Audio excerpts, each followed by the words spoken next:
নমস্কার। আজ আমি শোনাব বাংলা কথা সাহিত্যিক ও ছোট গল্পকার নরেন্দ্র মিত্রের লেখা একটি ছোট গল্প রস। কার্তিকের মাঝামাঝি চৌধুরীদের খেজুর বাগান ঝুরতে শুরু করল মোতালেব। তারপর দিন 15 যেতে না যেতেই নিকা করে নিয়ে এলো পাশের বাড়ির রাজেক মির্জার বিধবা স্ত্রী মাজু খাতুনকে। পাড়া পড়শি সবাই তো অবাক। এ অবশ্য প্রথম সংসার নয় মোতালেবের। এর আগের বউ বছর খানেক আগে মারা গেছে। তবু 25-26 বছরের জোয়ান পুরুষ মোতালেব। আর মাজু খাতুন 30-এ না পৌঁছালেও তার কাছাকাছি গেছে। ছেলেপুলের ঝামেলা অবশ্য মাজু খাতুনের নেই। মেয়ে ছিল একটি, কাঠিখালির শেখদের ঘরে বিয়ে দিয়েছে। কিন্তু ঝামেলা যেমন নেই, তেমনি মাজু খাতুনেরও আছেই বা কী। বাক্স সিন্দুক ভরে যেন কত সোনাদানা রেখে গেছে রাজেক মির্জা। মাঠ ভরে যেন কত ক্ষেত খামার রেখে গেছে যে তার ওয়ারিশি পাবে মাজু খাতুন। ভাগের ভাগ ভিটায় পেয়েছে কাঠা খানেক, আর আছে একখানি পোড়ো পোড়ো সনের কুঁড়ে। এই তো বিষয় সম্পত্তি। তারপর দেখতেই বা এমন কি একখানা ডান কাটা হুরির মতো চেহারা, দজ্জাল মেয়ে মানুষের আঁটসাঁট শক্ত গড়নটুকু ছাড়া কি আছে মাজু খাতুনের, যা দেখে ভুলে পুরুষেরা মন তাদের মুগ্ধ হয়। শিকদার বাড়ির কাজী বাড়ির বৌঝিরা হাসাহাসি করল। টুক করেছে মাগি, ধুলা পড়া দিছে চোখে। মুন্সিদের ছোট বউ সাকিনা বলল, দিছে ভালো করছে, দেবে না? অমন মানুষের চোখে ধুলা পড়া দেওয়ানেরই কাম। খোদা তো পাতা দেয় নাই চোখে। দেখছো তো কেমন টেরা টেরা চায়, ধুলা ছিটাইয়া থাকে তো বেশ করছে। কথাটা মিথ্যা নয়। চাউটি না একটু তেরছা তেরছা মোতালেবের। বেছে বেছে সুন্দর মুখের দিকে তাকায়। সুন্দর মুখের খোঁজ করে ঘুরে তার চোখ। অল্প বয়সী খুবসুরত চেহারার একটি বউ আনবে ঘরে, এতদিন ধরে সেই চেষ্টাই সে করে এসেছে, কিন্তু দরে পটেনি কারোর সঙ্গে। যার ওই ঘরে একটু ডাগর গোছের সুন্দর মেয়ে আছে, সেই হেঁকে বসেছে 5-20 7-20। সবচেয়ে পছন্দ হয়েছিল মোতালেবের ফুলবানুকে, চরকান্দার এলেম শেখের মেয়ে ফুলবানু। 18-19 বছর হবে। রসে টলটল করছে সর্বাঙ্গ, টকবক করছে মন। ইতিমধ্যে অবশ্য এক হাত ঘুরে এসেছে ফুলবানু। খেতে পড়তে কষ্ট দেয়, মারধর করে, এইসব অজুহাতে তালাক নিয়ে এসেছে কৈডুবির গফুর শিকদারের কাছ থেকে। আসলে বয়স বেশি আর চেহারা সুন্দর নয় বলে গফুরকে পছন্দ হয়নি ফুলবানুর। সেই জন্য ইচ্ছা করে নিজে ঝগড়া কোন্দল বাঁধিয়েছে তার সঙ্গে। কিন্তু এক হাত ঘুরে এসেছে বলে কিছু ক্ষয়ে যায়নি ফুলবানুর, বরং চেকনায় আর জেল্লা খুলেছে দেহের। রসের ঢেউ খেলে যাচ্ছে মনের মধ্যে। চরকান্দার নদীর ঘাটে ফুলবানুকে একদিন দেখেছিল মোতালেব। এক নজরে বুঝেছিল যে সেও নজরে পড়েছে। চেহারাখানা তো বেমানান নয় মোতালেবের। নীল লুঙ্গি পরলে ফর্সা ছিপছিপে চেহারার চমৎকার খোলতায় হয় তার। তাছাড়া এমন ঢেউ খেলানো টেরিকাটা বাবরি বা এই তল্লাটে কজনের মাথায় আছে? ফুলবানুর সুনজরের কথা বুঝতে বাকি ছিল না মোতালেবের। খুঁজে খুঁজে গিয়েছিল সে এলেম শেখের বাড়িতে, কিন্তু এলেম তাকে আমল দেয়নি। বলেছে গতবার যথেষ্ট শিক্ষা হয়ে গেছে তার, এবার আর না দেখে শুনে যার তার হাতে মেয়ে দেবে না। আসলে টাকা চাই এলেম। গাঁটের কড়ি যা খরচ করতে হয়েছে মেয়েকে তালাক নেওয়াতে গিয়ে, সুদে আসলে তা পুষিয়ে নিতে চায়। গুনাগার চায় সেই লোকসানের। আঁচ নিয়ে দেখেছে মোতালেব সে গুনাগার 2-1 নয়, 5-20 একেবারে। তার মধ্যে কিছুতেই রাজি হবে না এলেম, কিন্তু অত টাকা সে দেবে কোত্থেকে? মুখ ভার করে চলে আসছিল মোতালেব। আশশেওড়া আর চোর উদানের আগাছার জংলা ভিটার মধ্যে ফের দেখা হলো ফুলবানুর সঙ্গে। কলসি খাঁকে জল নিতে চলেছে ঘাটে। মোতালেব বুঝল সময় বুঝেই দরকার পড়েছে তার জলের। এদিক ওদিক তাকিয়ে ফিক করে একটু হাসল ফুলবানু। কি মিয়া, গোসা কইরা ফিরে চললা নাকি? চলবা না? তোনলানি টাকার খাক্কায় তোমার বাজানের? ফুলবানু বলল, হ হ শুনছি, চাচি তো দোষ হয়েছে কি?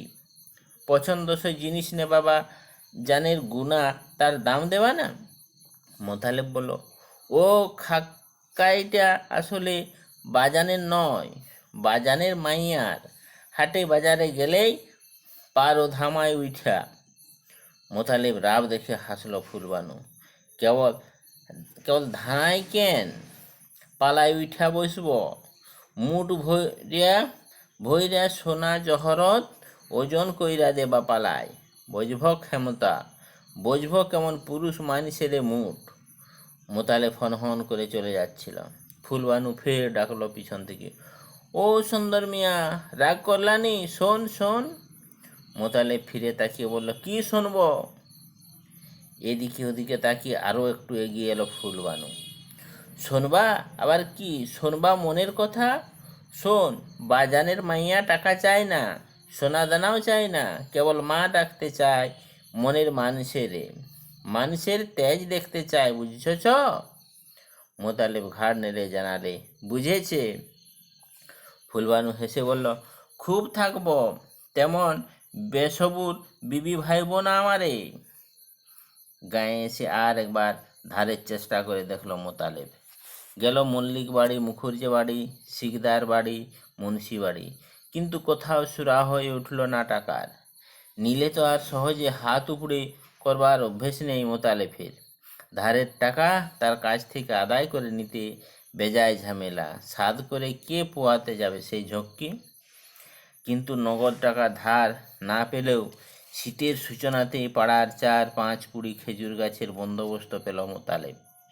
গত বছর থেকে গাছের সংখ্যা বাড়ছিল, এবার চৌধুরীদের বাগানের 1.5 গাছ বেশি হলো। গাছ কেটে হাঁড়ি পেতে রস নামিয়ে দিতে হবে, অর্ধেক রস মালিকের, অর্ধেক তার। মেহনত কম নয়, একটি করে এতগুলি গাছের শুকনো মোড়া ডালগুলি বেছে বেছে আগে কেটে ফেলতে হবে। বালি কাঁচায় ধার তুলে তুলে জুৎসই করে নিতে হবে ছ্যান। তারপর সেই ধারালো ছেনে গাছের আগা চেঁচে চেঁচে তার মধ্যে নল পুঁততে হবে সরু কঞ্চি ফেড়ে। সেই নলের মুখে লাগসই করে বাঁধতে হবে মেটে হাঁড়ি। তবে তো রাত ভরে টুক টুক করে রস পড়বে সেই হাঁড়িতে। অনেক খাটুনি, অনেক খেজমত। শুকনো শক্ত খেজুর গাছ থেকে রস বের করতে হলে আগে ঘাম বের করতে হয় গায়ের। এত আর মার দুধ নয়, গায়ের দুধ নয় যে বোঁটায় বানে মুখ দিলেই হলো। অবশ্য কেবল খাটতে জানলেই হয় না, গাছে উঠতে নামতে জানলেই হয় না, গুণ থাকা চায় হাতের। যে ধারালো ছেন একটু চামড়ায় লাগলেই ফিনকি দিয়ে রক্ত ছোটে মানুষের গা থেকে, হাতের গুণে সেই ছেনের ছোঁয়ায় খেজুর গাছের ভিতর থেকে মিষ্টি রস চুঁয়ে পড়ে। এ তো আর ধান কাটা নয়, পাট কাটা নয় যে কাঁচির পৌঁছে গাছের গোড়া শুদ্ধ কেটে নিলেই হলো।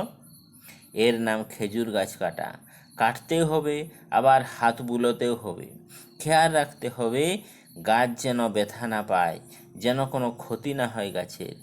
একটু এদিক ওদিক হলে বছর ঘুরতে না ঘুরতে গাছের দফা রফা হয়ে যাবে। মরা মুখ দেখতে হবে গাছের। সে গাছের গুড়িতে ঘাটের পৈঠা হবে, ঘরের পৈঠা হবে, কিন্তু ফোঁটায় ফোঁটায় সেই গাছ থেকে হাঁড়ির মধ্যে রস ঝরবে না রাত ভরে। খেজুর গাছ থেকে রস নামাবার বিদ্যা মোতালেবকে নিজে হাতে শিখিয়েছিল রাজেক মির্জা। রস সম্বন্ধে এসব তত্ত্বকথা আর বিধিনিষেধও তার মুখের। রাজেকের মতো অমন নামডাকওয়ালা গাছই ধারে কাছে ছিল না। যে গাছের প্রায় 12 আনা ডালই শুকিয়ে এসেছে, সে গাছ থেকে রস বেরোতো রাজেকের হাতের ছোঁয়ায়। অন্য কেউ গাছ কাটলে যে গাছ থেকে রস পড়তো আধ হাঁড়ি, রাজেকের হাতে পড়লে সেই রস গলা হাঁড়িতে উঠত। তার হাতে খেজুর গাছ ছেড়ে দিয়ে নিশ্চিন্ত থাকত গৃহস্থরা। গাছের কোনো ক্ষতি হতো না, রসও পড়তো হাঁড়ি ভরে। বছর কয়েক ধরে রাজেকের সাকরেদ হয়েছিল মোতালেব। পিছনে পিছনে ঘুরতো, তার কাজ করতো সঙ্গে সঙ্গে। সাকরে 2-4 জন আরও ছিল রাজেকের, শিকদারদের মকবুল, কাজীদের ইসমাইল। কিন্তু মোতালেবের মতো হাত পাকেনি কারো। রাজেকের স্থান আর কেউ নিতে পারেনি তার মতো। কিন্তু কেবল গাছ কাটলেই তো হবে না, কুড়িতে কুড়িতে রসের হাঁড়ি বয়ে আনলেই তো হবে। বাঁশের বাখারি ভরায় ঝুলিয়ে রস জাল দিয়ে গুড় করবার মতো মানুষ চাই। পুরুষ মানুষ গাছ থেকে কেবল রসই পেড়ে আনতে পারে, কিন্তু উনান ফেটে জ্বালানি জোগাড় করে সকাল থেকে দুপুর পর্যন্ত বসে বসে সেই তরল রস জাল দিয়ে তাকে ঘন পাটালি গুড়ে পরিণত করবার ভার মেয়ে মানুষের উপর। শুধু কাঁচা রস দিয়ে তো লাভ নেই। রস থেকে গুড়, আর গুড় থেকে পয়সায়। কাঁচা রস যখন পাকা রূপ নেবে তখন সিদ্ধি। কেবল তখনই সার্থক হবে সকল খেজমত মেহনত। কিন্তু বছর 2 ধরে বাড়িতে সেই মানুষ নেই মোতালেফের। ছেলেবেলায় মা মরেছিল, 2 বছর আগে বউ মরে ঘর একেবারে খালি করে দিয়ে গেছে। সন্ধ্যার পর মোতালেব এসে দাঁড়ালো মাজু খাতুনের ঝাঁপ আটা ঘরের সামনে। জাগনো আছে নাকি মাজু বিবি? ঘরের ভিতর থেকে মাজু খাতুন সাড়া দিয়ে বলল, কেডা? আমি মোতালেব। শুইয়া পড়ছ বুঝি? কষ্ট কইরা উঠা যদি ঝাপটা একবার খুইলা দিতা, কয়টা কথা কইতাম তোমার সাথে। মাজু খাতুন উঠে ঝাঁপ খুলে দিয়ে বলল, কথা যে কি কবা তা তো জানি। রসের কাল আইছে আর মনে পড়িয়া গেছে মাজু খাতুন রে, রস জাল দিয়া দিতে হবে। কিন্তু সেরে 4 আনা লই কইরা পয়সা দেবা মেয়া, তার কমে পারবো না। গতরে সুখ নাই এবছর। মোতালেব মিষ্টি করে বলল, গতরের আর দোষ কি বিবি? গতর তো মনের হাত ধইরা ধইরা চলে, মনের সুখই গতরের সুখ। মাজু খাতুন বলল, তাই যা কও তাও কও মেয়া, 4 আনার কমে পারবো না এবার। মোতালেব এবার মধুর ভঙ্গিতে হাসল। 4 আনা কেন বিবি? যদি 16 আনা দিতে চায়, রাজি হবান তো নিতে? মোতালেবের হাসির ভঙ্গিতে মাজু খাতুনের বুকের মধ্যে একটু যেন কেমন করে উঠল, কিন্তু মুখে বলল, তোমার রঙ্গ তামাশা থুইয়া দাও মেয়া, কাজের কথা কবা তো কও, নইলে যাও শুই গিয়া। মোতালেব বলল, সবাই তো রাত তো শুইয়া ঘুমাবার জন্যে, কিন্তু শুয়েই কি আর চোখে ঘুম আসে মাজু বিবি? না চাইয়া এই শীতের লম্বা রাত কাটান যায়? ইশারা ইঙ্গিত রেখে এরপর মোতালেব আরও স্পষ্ট করে খুলে বলল মনের কথা। কোনো রকম অন্যায় সুবিধা সুযোগ নিতে চায় না সে। মোল্লা ডেকে কলমা পড়ে সে নিকা করে নিয়ে যেতে চায় মাজু খাতুনকে। ঘর গৃহস্থালির 16 আনা ভার তুলে দিতে চায় তার হাতে। প্রস্তাব শুনে মাজু খাতুন প্রথমে অবাক হয়ে গেল, তারপর একটু ধমকে সুরে বলল, রঙ্গ তামাশার মানুষ পাইলা না বুঝি তুমি? কেন, কাঁচা বয়সের মাইয়া পোলার কি অভাব হয়েছে নাকি? দেশে যে তাগত হইয়া তুমি আসবা আমার দুয়ারে? মোতালেব বলল, অভাব হবে কেন মাজু বিবি? কম বয়সী মাইয়া পোলা অনেক পাওয়া যায়, কিন্তু শত হইল তারা কাঁচা রসের হাঁড়ি। কথার ভঙ্গিতে একটু কৌতুক বোধ করল মাজু খাতুন। বলল, সাঁচাই নাকি? আর আমি? তোমার কথা আলাদা, তুমি হইলা নেশার কালে তাড়ি আর নাস্তার কালে গুড়, তোমার সাথে ত্যাগও তুলনা। তখনকার মতো মোতালেবকে বিদায় দিলেও তার কথাগুলি মাজু খাতুনের মন থেকে সহজে বিদায় নিতে চাইল না। অন্ধকার নিঃসঙ্গ শয্যায় মোতালেফের কথাগুলি মনের ভিতরটাই কেবল তোলপাড় করতে লাগলো। মোতালেফের সঙ্গে পরিচয় অল্প দিনের নয়। রাজেক যখন বেঁচে ছিল, তার সঙ্গে সঙ্গে থেকে যখন কাজকর্ম করত মোতালেব, তখন থেকে এ বাড়িতে তার আনাগোনা। তখন থেকে জানাশোনা দুজনের, কিন্তু সেই জানাশোনার মধ্যে কোন গভীরতা ছিল না। মাঝে মাঝে একটু হালকা ঠাট্টা তামাশা চলতো, কিন্তু তার বেশি এগুবার কথা মনেই পড়েনি কারো। মোতালেবের ঘরে ছিল বউ, মাজু খাতুনের ঘরে ছিল স্বামী। স্বভাবটা একটু কঠিন আর কাঠখোট্টা ধরনেরই ছিল রাজাকের। ভারী কড়া কড়া চাঁচা ছোলা ছিল তার কথাবার্তা। শীতের সময় কুড়িতে কুড়িতে রসের হাঁড়ি আনত মাজু খাতুনের উঠানে, আর মাজু খাতুন সেই রস জাল দিয়ে করত পাটালি গুড়। হাতের গুণ ছিল মাজু খাতুনের। তার তৈরি গুড়ের সের 2 পয়সা বেশি দরে বিক্রি হতো বাজারে। রাজেক মরে যাওয়ার পর পাড়ার বেশিরভাগ খেজুর গাছই গেছে মোতালেফের হাতে। 2-1 হাঁড়ি রস কোনোবার ভদ্রতা করে তাকে খেতে দেয় মোতালেব, কিন্তু আগেকার মতো হাঁড়িতে আর ভরে যায় না তার উঠান। গতবার মাস খানেক তাকে রস জাল দিতে দিয়েছিল মোতালেব। চুক্তি ছিল 2 আনা করে পয়সা দেবে প্রতি সেরে, কিন্তু মাস খানেক পরে সন্দেহ হয়েছিল মোতালেবের। মাজু খাতুন গুড় চুরি করে রাখছে, অন্য কাউকে দিয়ে গোপনে গোপনে বিক্রি করাচ্ছে সেই গুড়। 16 আনার জিনিস পাচ্ছে না মোতালেব। ফলে কথান্তর মতান্তর হয়ে সে বন্দোবস্ত ভেস্তে গিয়েছিল। কিন্তু এবার তার ঘরে রসের হাঁড়ি পাঠাবার প্রস্তাব নিয়ে আসেনি মোতালেব। মাজু খাতুনকে নিজের ঘরে নিয়ে যেতে চেয়েছে, এমন প্রস্তাব পাড়ার আধবুড়োদের দলের আরও করেছে 2-1 জন, কিন্তু মাজু খাতুন কান দেয়নি তাদের কথায়। ছেলে ছোকরাদের মধ্যে যারা একটু বেশি বাড়াবাড়ি রকমের ইয়ার্কি দিতে এসেছে, তাদের কান কেটে নেওয়ার ভয় দেখিয়েছে মাজু খাতুন। কিন্তু মোতালেবের প্রস্তাব সম্পূর্ণ ভিন্ন ধরনের। তাকে যেন তেমনভাবে তাড়ান যায় না। তাকে তাড়ালেও তার কথাগুলি ফিরে ফিরে আসতে থাকে মনের মধ্যে। পাড়ায় এমন চমৎকার কথা বলতে পারে না আর কেউ, অমন খুবসুরত মুখও কারো নেই, অমন মানানসই কথাও নেই কারো মুখে। মোতালেবকে আরও আসতে হলো 2-1 সন্ধ্যা। তারপর রঙের জোলাকি শাড়ি পরে রং বেরঙের কাঁচের চুড়ি হাতে দিয়ে মোতালেব পিছনে পিছনে তার ঘরের মধ্যে এসে ঢুকলো মাজু খাতুন। ঘর দরের কোনো শ্রী ছাঁদ নেই, ভারী অপরিষ্কার আর আগোছাল হয়ে রয়েছে সব। কোমরে আঁচল জড়িয়ে মাজু খাতুন লেগে গেল ঘর কন্যার কাজে। ঝাঁট দিয়ে দিয়ে জঞ্জাল দূর করল উঠানের। লেপে পুঁছে ঝকঝকে তকতকে করে তুলল ঘরের মেঝে। কিন্তু ঘর আর ঘরণীর দিকে তাকাবার সময় নেই মোতালেফের। সে আছে গাছে গাছে। পাড়ায় আরও অনেকের বসেদের বাড়ুর্যেদের গাছের বন্দোবস্ত নিয়েছে মোতালেব। গাছ কাটছে, হাঁড়ি পাতছে, হাঁড়ি নামাচ্ছে, ভাগ করে দিচ্ছে রস। পাকাটির একখানা চালা তুলে দিয়েছে মাজু খাতুনকে। মোতালেব উঠানের পশ্চিম দিকে সারে সারে উনান কেটে তার উপর বড় বড় মাটির জালা বসিয়ে সেই চালা ঘরের মধ্যে বসে সকাল থেকে দুপুর পর্যন্ত রস জাল দেয় মাজু খাতুন। জ্বালানির জন্যে মাঠ থেকে খড়ের নাড়া নিয়ে আসে মোতালেব। জোগাড় করে আনে খেজুরের শুকনো ডাল, কিন্তু তাতে কি কুলোয়? মাজু খাতুন এর ওর বাগান থেকে জঙ্গল থেকে শুকনো পাতা ঝাঁট দিয়ে আনে। ঝাঁকা ভরে ভরে পোলো ভরে ভরে বিকেলে বসে বসে দা দিয়ে টুকরো টুকরো করে শুকনো ডাল কাটে জ্বালানির জন্যে।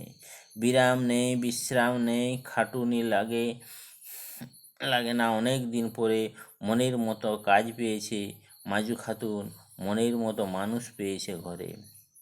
ধামা ভরে ভরে হাটে বাজারে গুড় নিয়ে যায় মোতালেব, বিক্রি করে আসে চড়া দামে। বাজারের মধ্যে সেরা গুড় তার। পড়ন্ত বেলায় ফের যায় গাছে গাছে হাঁড়ি পাততে। দল্লা বাঁশের এক একটি করে চোঙা ঝুলতে থাকে গাছে। সকালে রসের হাঁড়ি নামিয়ে ঝরার চোঙা বেঁধে দিয়ে যায় মোতালেব। সারাদিনের ময়লা রস চোঙাগুলির মধ্যে জমা থাকে। চোঙা বদলে গাছ চেঁচে হাঁড়ি পাতে বিকেলে এসে। চোঙার ময়লা রস ফেলা যায় না, জাল দিয়ে চিটে গুড় হয়, তাতে তামাক মাখবার। বাজারে তাও বিক্রি হয় 5 আনা 6 আনা সের। দুবেলা দুবার করে এতগুলি গাছে উঠতে নামতে ঘন ঘন নিঃশ্বাস পড়ে মোতালেবের। পোষের শীতেও সর্বাঙ্গ দিয়ে ঘাম ঝরে চুঁয়ে চুঁয়ে।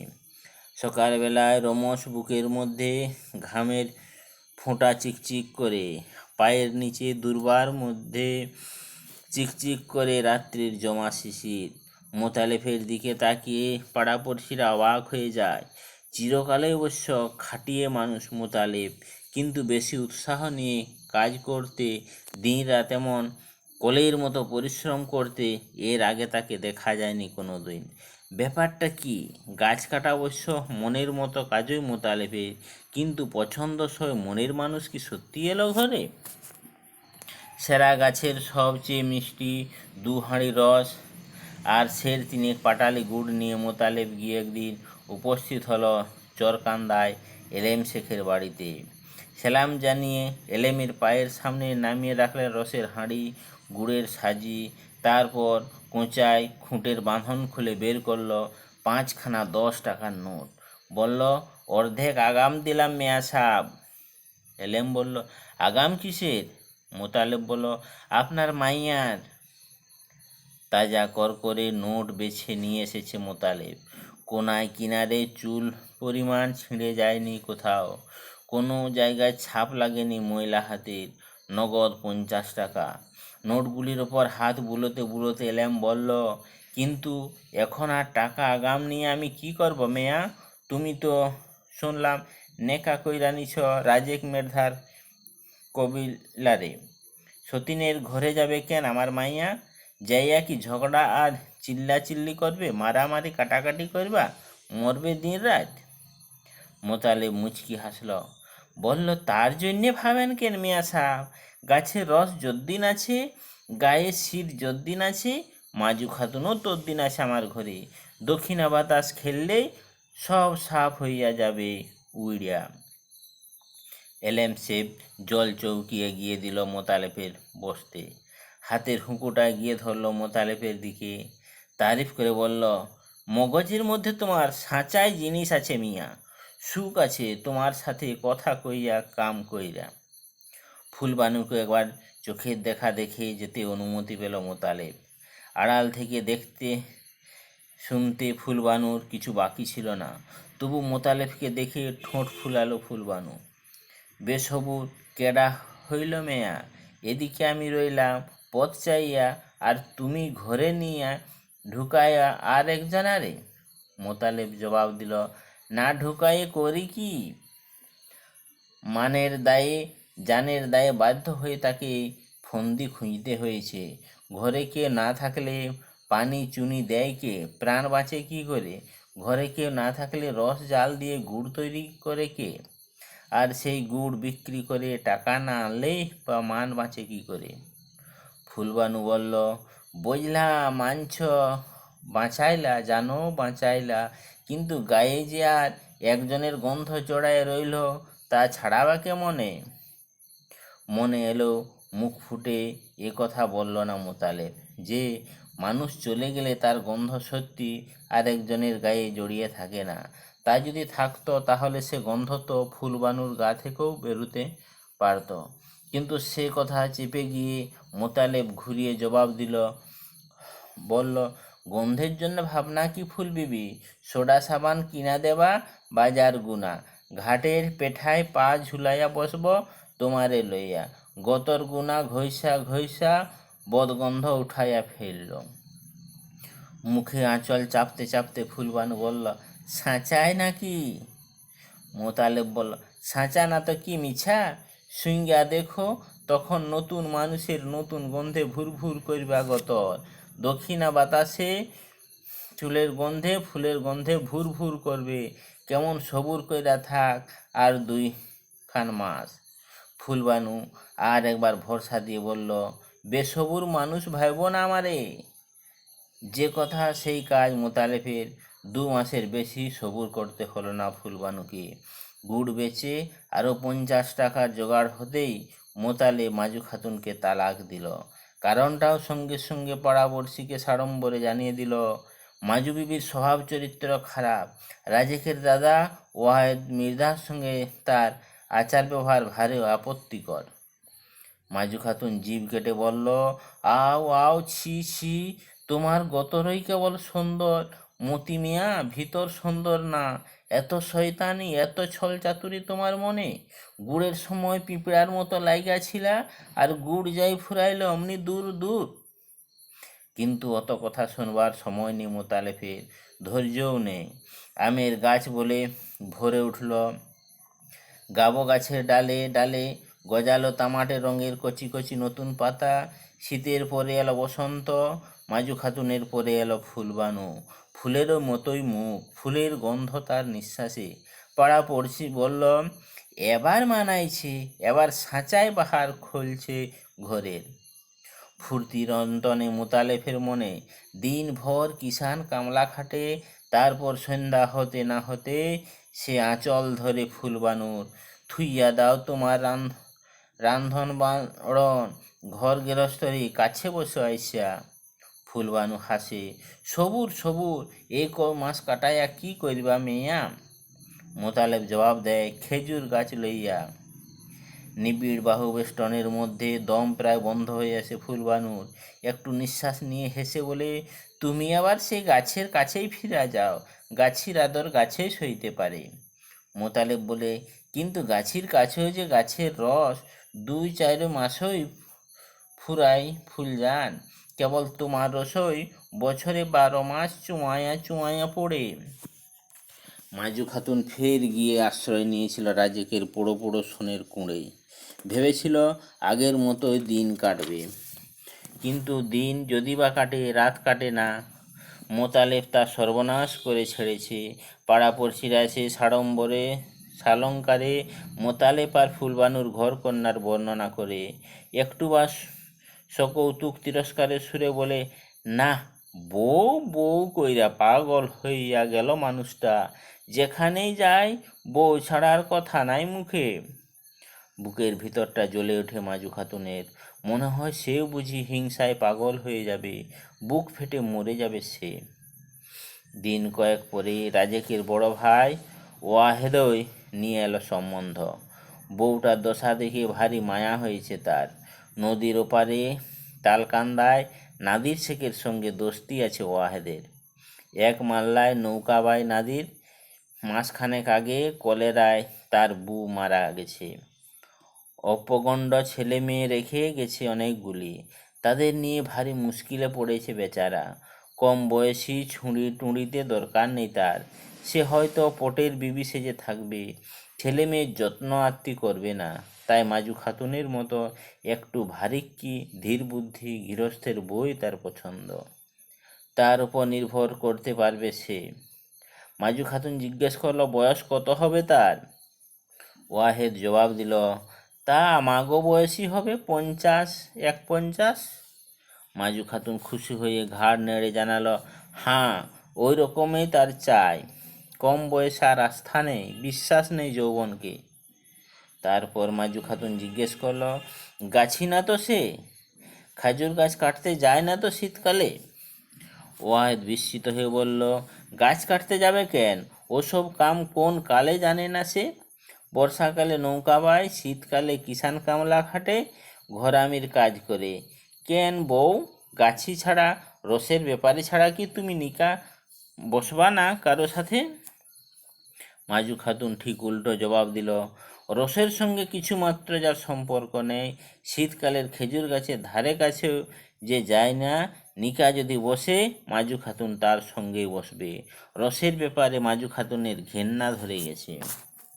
ওয়াহেদ বলল, তাহলে কথাবার্তা কই নাদিরের সাথে? সে বেশি দেরি করতে চায় না। মাজু খাতুন বলল, দেরি কইরা কাম কি?